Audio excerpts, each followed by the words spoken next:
व्यक्ति की जो 3 कैटेगरी होती है, एक सामान्य व्यक्ति होता है, एक सम्मान्य व्यक्ति होता है और एक महान व्यक्ति होता है। अगर आप देखें तो जो सामान्य व्यक्ति होता है वो सारी सामान्य क्रियाएं करता है, और कोई भी व्यक्ति जन्म से ही महान भी नहीं होता है। वो कुछ ऐसा कर्म करता है कि कर्म की वजह से ही वो व्यक्ति महान बन सकता है। अगर सामान्य व्यक्ति है तो अपनी जीवन वो कैसे पसार करेगा? पहले तो बचपन का तो हमें पता है कि बचपन इसका जो सामान्य तरीके से बीतता है, पढ़ना लिखना मौज करना, ऐसे ही बीतेगा। फिर नौकरी होगी, फिर छोकरी होगी, फिर बच्चे हो गए, और लाइफ इसी तरह से सामान्य व्यक्ति स्पेंड करता जाता है। दूसरा कुछ खास नया कुछ नहीं करता है। अगर हम सम्मानीय व्यक्ति की बात करें तो सम्मानीय व्यक्ति के साथ लाखों लोग जुड़े हुए होते हैं, और ये सम्मानीय व्यक्ति आगे जाकर जब उसके साथ करोड़ों लोग जुड़ते हैं तो वो व्यक्ति महान बन जाता है। अगर हम सम्मानीय व्यक्ति की बात करें तो उसके भी कई सारे क्षेत्र होते हैं। कोई सेवा के कारण सम्मानीय है, कोई शिक्षक है जिसकी वजह से लाखों स्टूडेंट उसके साथ जुड़े हुए होते हैं, कुछ मोटिवेटर है जिसके वजह से भी कुछ लाखों लोग उसके साथ जुड़े हुए होते हैं। ऐसे ही कुछ आध्यात्मिक गुरु भी हो सकते हैं सम्मानीय व्यक्ति जिसके साथ लाखों व्यक्ति जुड़े हुए होते हैं। इसके ऊपर का एक होता है महान व्यक्ति। महान व्यक्ति के साथ अब जो करोड़ों लोग जुड़े हुए होते हैं।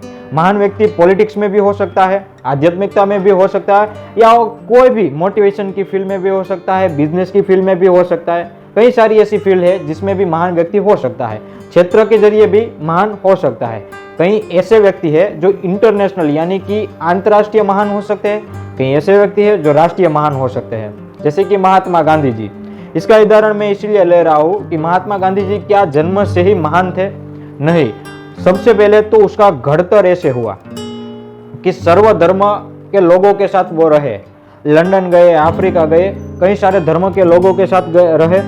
इसके अलावा अस्पृश्यों के साथ भी रहे, कई सारी कठिनाइयाँ झेली, और इससे कि एक व्यक्ति का एक ऐसा स्ट्रक्चर डेवलप हुआ, ऐसा संस्कार, सिद्धांत, आचार और ऐसे विचार डेवलप हुए कि जिसकी वजह से वो सफल होने लगा अपने विचारों की वजह से, और उसके साथ करोड़ों अब्जों लोग जुड़ने लगे और लोगों पर उसकी बातों का असर होने लगा, जिसकी वजह से वो क्या बन गए? महान बन गए।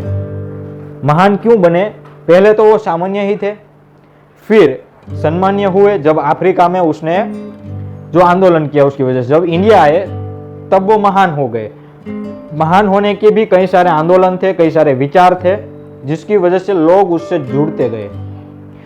एक एग्जाम्पल उसकी लाइफ का मैं देना चाहूंगा, नमक सत्याग्रह, दांडी कूच यात्रा।